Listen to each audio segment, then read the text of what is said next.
supposed to acknowledge that this is like a big shit sandwich, and we all have to take a bite, including the Sony people, including everybody. That's not how it works. That's not how any of this works. And this game was significantly below our internal metrics in terms of where it actually reviewed. I don't believe you. Okay, so I guess it's time that I finally talk about Redfall. I realize I'm a little bit late to the train on this one, but what's been going on Twitter with people talking about how much credit does Microsoft deserve for Starfield, I just wanted to address what I thought about Redfall and Microsoft's role in all of that. Now, brief view of Redfall, it's a terrible game. It is a Borderlands clone that is basically done better on every level by Borderlands 15 years ago. It doesn't have adequate storytelling, it doesn't have adequate AI, its itemization looks lazy, its progression looks lazy.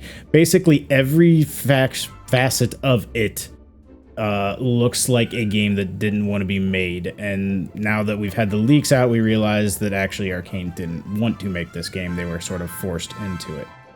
But Phil tries to say, okay, well, this is ZeniMax's decision. We were too hands off, and sorry, folks, we were a little bit incompetent, and we were negligent, I guess is probably the better word to use here. And people just sort of accepted that negligence, which I kind of take issue with, because you don't spend $7 billion and not know exactly what you're going to get for your money. It's kind of crazy that people sort of think that that's how the process works. Like they just, wrote a check for $7 billion and were like, okay, well, hand us the games when you're ready, and everybody accepted that. Now, first off, I understand why Microsoft wants to shirk the responsibility, or at least claim negligence, because negligence is less of a PR hit than malfeasance. If they admitted that they knew this game was terrible, but they released it at $70 anyways, it would have been more of a black eye on their part, and deservedly so. Now, I think there's obviously one clear reason why this game exists, and that's Game Pass. Under normal circumstances, this game would have been canceled. I think you don't see this game release under Nintendo, you wouldn't see this game release under Sony, simply because the game has to justify its own existence in that case. It doesn't get fed into a service where it's just content for the sake of content. And unfortunately, Microsoft is kind of in that position where they can't afford to scrap a project that goes south because they need to continuously feed content to Game Pass. I think you could look back at Crackdown 3 and see sort of a similar scenario with that game.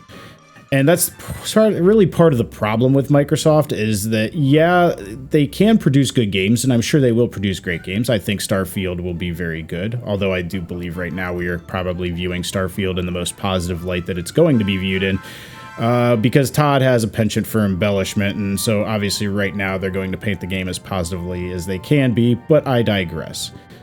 At the end of the day, with Microsoft, they will make games that are worth $70. The problem is, because of Game Pass's existence, there is always the possibility that a stinker is going to get through, because they're not going to cancel a game. This is not like back in the day when they canceled Scalebound. In today's market, with Game Pass to feed, Scalebound probably wouldn't have been canceled. But now, because we know that they are capable of releasing games that don't meet that quality threshold of $70, we're forced basically to go to Game Pass every time they release a game, which basically means we're never going to be buying their games at full price, because they've shown us that they're willing to release games that aren't worth that full price. I really think this is probably not a great road for Microsoft to go down. I really hope Starfield comes out, and while I do expect, it'll be the typical Bethesda RPG buggy mess, I do hope that it's a good game and it doesn't have any long-standing issues that would, hurt PR-wise for Microsoft. But they really do have to get quality control under wraps. They can't just say, okay, we're going to put out a bad game because at least Game Pass gets content. And they can't sit there and continue. But basically, they can't continue to shirk responsibilities as far as the public relations go.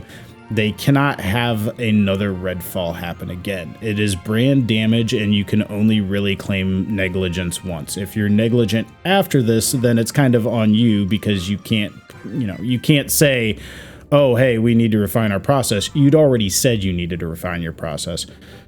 So that's just it. That's my quick thoughts on Redfall. I think Starfield will be good. I think you could say Microsoft deserves credit for Starfield, but I think you also have to say Microsoft deserved more blame for Redfall than what they accepted, and they probably took the easy way out PR-wise. And if you believe that they spent $7 billion and just didn't do their due diligence, then that begs another question, because that's saying, well, if you can't properly manage what you have, why do you deserve more?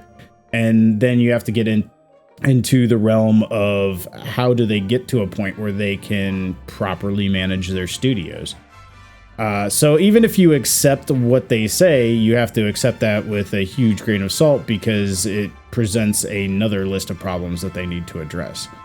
But that's it. This will be the one and only time I talk about Redfall. It didn't deserve this video, but it got it just because of Starfield. Anyways, that's it for me, guys. I'll catch you on the next one. Until then, get awesome.